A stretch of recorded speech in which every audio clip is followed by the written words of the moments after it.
Now, a huge section of Boston's Back Bay remains closed off to the public. Many people have stopped by the barricades to leave flowers, flags, or notes, several of them runners who were in the marathon.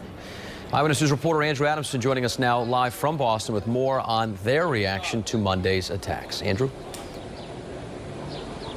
That's right, Patrick. A very active scene here on Boylston Street, the site of the finish line of the Boston Marathon. You can see behind me a number of police officers stationed where that road is closed right there. We actually were asked to move earlier so that investigators could get through to the site.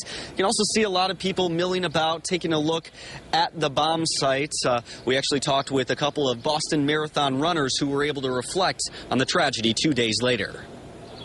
Running in his fourth Boston Marathon was an exciting prospect for Californian Glenn Keeshe, but he never anticipated the terror on the horizon. I finished as close as I can estimate, about 12 minutes before the bomb went off. Now, a friend of mine was in the grandstand. Keeshe describes the shock of hearing that 3 people were killed in the explosions. He says it's still heartbreaking 2 days later.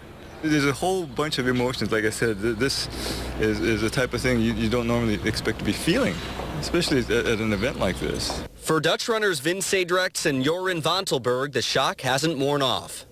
At once, I saw people running, and then, yeah, it was a lot of panic. You are all alone on your way in Boston, and you don't know where your relatives are, and that's a scary period, yeah.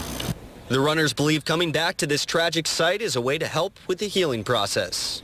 Maybe in my own way, I want to try to preserve some of the things that I've seen here. It has to go on. We have to be stronger, and the FBI has got to catch the one who did this. And the Boston Marathon is set to take place still in 2014. The runners I spoke with said that they'd like to come back and participate again and see how everything has changed after a year. Live with the Mobile Newsroom in Boston, Andrew Adamson, Eyewitness News.